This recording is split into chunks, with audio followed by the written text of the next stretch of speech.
My name is Coyote Bakes. Surviving in the wilderness is not an easy task. Up here in the forest, the woods are very dense. And you have to watch yourself because the altitude makes the air very thin. It makes it hard to breathe. I'm up here right now, only for a short while after my people dropped me off and my camera crew. And I'm already breathing hard. It's only been like a few minutes. Listen closely and you may increase your chances of survival by 20-fold.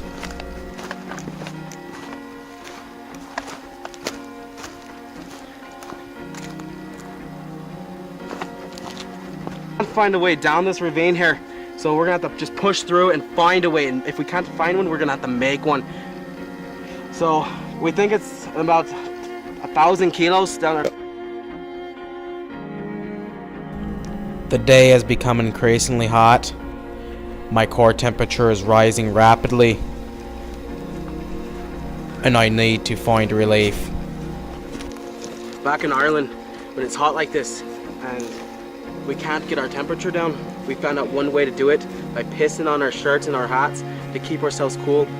That way, it brings your core temperature down from when the wind blows on you. The shepherds in the 17th century used to piss on their sheep to keep them cool and deter wolves from attacking.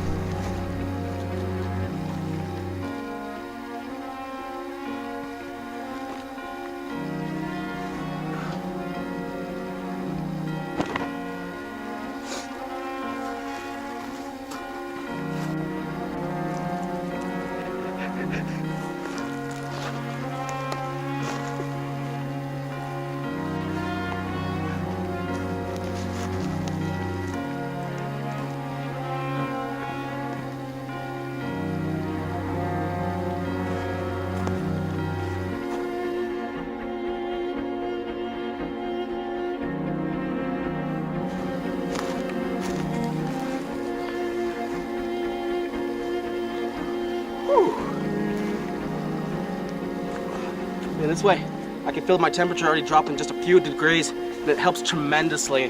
This phenomenal heat.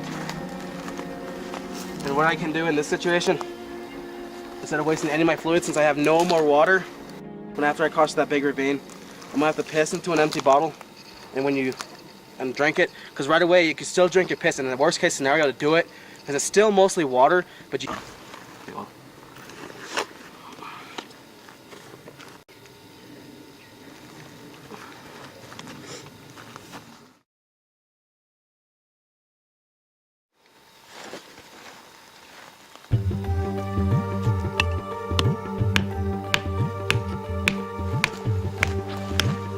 I learned these primitive ways of making tools from the aliens after the aliens stuck probes up my arse and made me their bitch.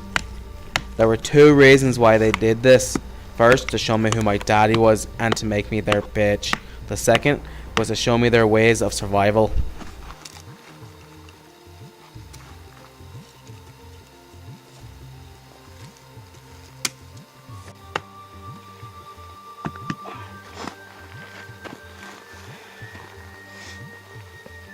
Back home, this had a lot of uses, but out here, there's not really any many uses for it. I know it looks like it's just a typical hammer to y'all, but to me, it has many uses out here, mostly to make primitive weapons.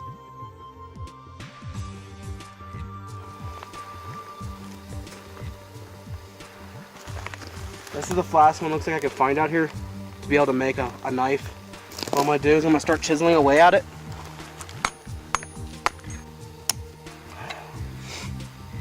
What I can do at this point, I have some paracord on my pack. I can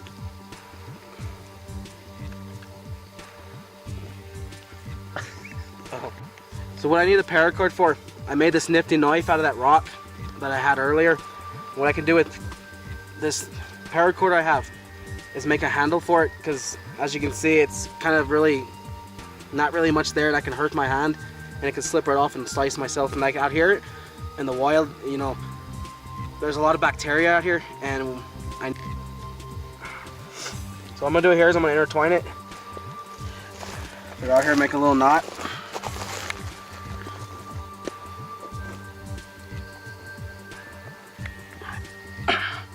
There. Now I have myself my nifty knife and a great handle so I won't hurt myself.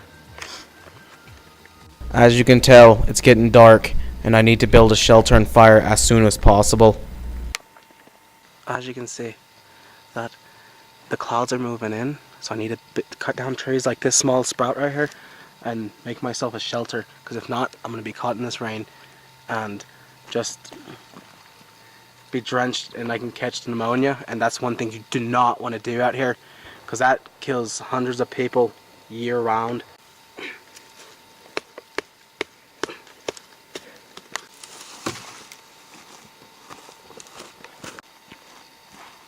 My dad always drilled into my head shelter, fire, and food, and the 4 F's of life, which are find 'em, finger 'em, fuck 'em, forget 'em.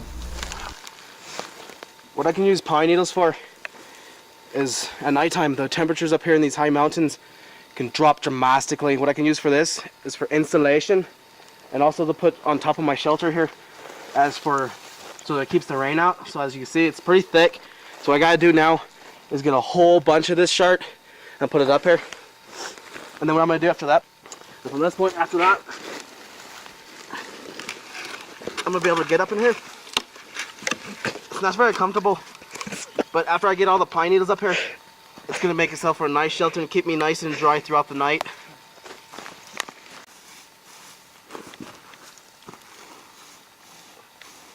Gathering these pine needles is hard work. My heart rate is through the roof, and I'm burning more calories than taking in. With my piss-coated shirt, it's keeping me cool, and I'm staying hydrated with the bottle of piss I drank.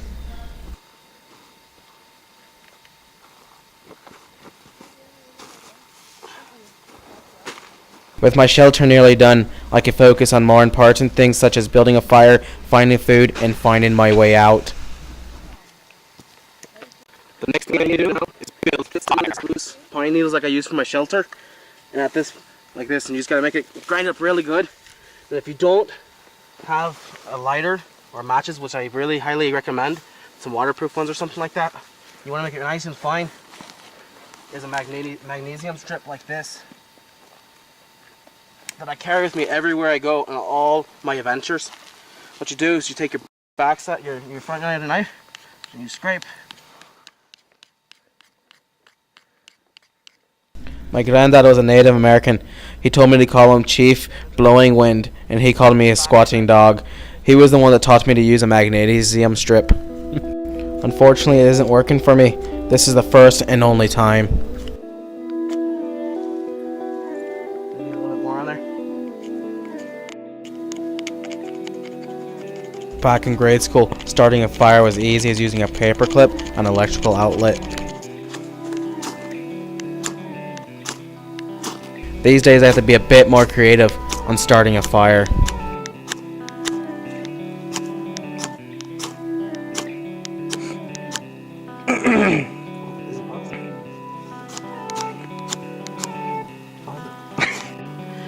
Fuck this, there has to be an easier way. Hey cameraman, do you happen to have a lighter on you?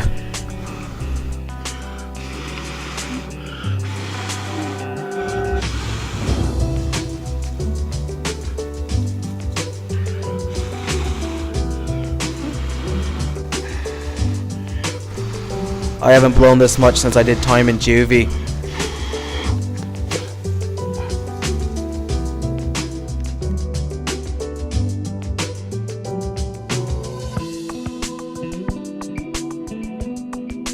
Thanks cameraman for giving me your lighter. No problem.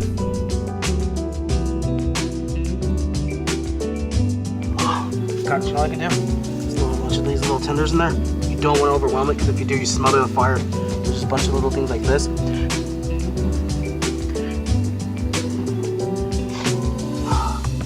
It's going to be a great night once you get fire. This will deter animals, and if you throw some of these green stuff on top, the smoke will deteriorate mosquitoes that carry out here in the... So I think... Besides bears, cheetahs, and dragons, there are other pests lurking in the forest that you need to be aware of. This next technique I'm going to use is used against the most annoying pest around, and I'm just gonna have to throw. And a good thing that my nylon rope, my paracord was black, because the most annoying, obnoxious pest around here, like I was telling you earlier, is the neck.